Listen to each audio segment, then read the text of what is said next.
இப்போ அண்ணாமலை அவர்கள் காவல்துறையை மட்டும் குறை சொல்லவில்லை.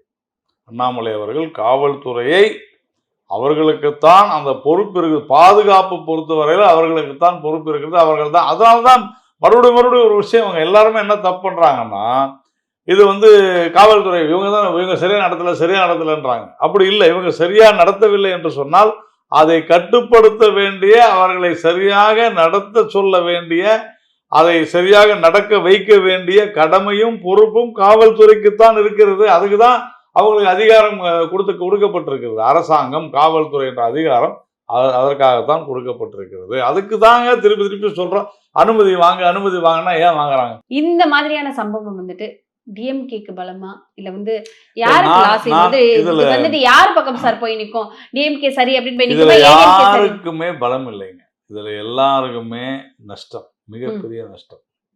ஒரு அரசியல் கட்சி இது போன்ற ஒரு மாநாடு நடத்தும் பொழுது அல்லது கூட்டம் நடத்தும் போது அதுல ஒரு 41 பேர் அல்லது 41 குடும்பத்தை சேர்ந்தவர்கள் பாதித்திருக்கிறார்கள் என்று சொன்னால் இது ஒரு மிகப்பெரிய இது சாதகமாக்கணும் சார் பார்ப்பாங்க. இல்ல, அப்படி யார் பார்த்தாலும் அவர்கள் மனிதர்கள் இல்லை என்றுதான். கண்டிப்பா அப்படி நான் அதை ஏற்றுக்கொள்றேன். எங்களுடைய 8 பேர் கொண்ட குழு வந்தது கூட இனி இப்படி ஒரு சம்பவம் நடக்கக்கூடாது, எப்படி இது நடந்தது என்பதை கண்டறிந்து இனிமேல், அதாவது we should learn from mistakes என்று சொல்வார்கள். தவறுகளிலிருந்து பாடம் கற்க வேண்டும்.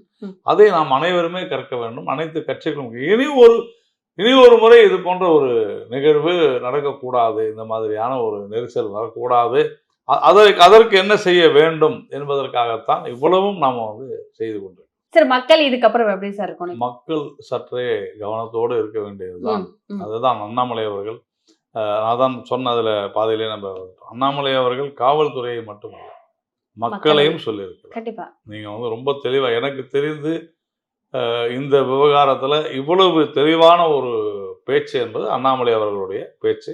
அவர் விஜய்க்கும் அறிவுரை சொல்லியிருக்கிறார். நீங்களும் பார்த்து நடந்து கொள்ள வேண்டும், மக்களும் எப்படி நடந்து கொள்ள வேண்டும். நீங்க டிவியில பாருங்க, யூடியூப்ல பாருங்க, ஏன் நீங்க பக்கத்துல தான் போய் பார்த்து தான் உங்களுக்கு இதாகணுமா? எல்லாமே தவிர குழந்தைகளை அங்கே அழைத்து செல்ல வேண்டிய அவசியம் உண்மையிலேயே கிடையாது. இதையெல்லாம் தாண்டி நம்முடைய உயிர், நம்ம குடும்பத்துக்கு ரொம்ப முக்கியன்றதை இப்போ அந்த 41 குடும்பங்கள்ல இருக்கக்கூடிய தாய்மார்களோ அல்லது தந்தையோ மகன்களோ அவர்கள் அழும் பொழுது அவர்களுடைய அந்த இழப்பு ஈடு செய்ய முடியாத, பணம் எவ்வளவு வேணாலும் யார் வேணாலும் கொடுக்கலாம்.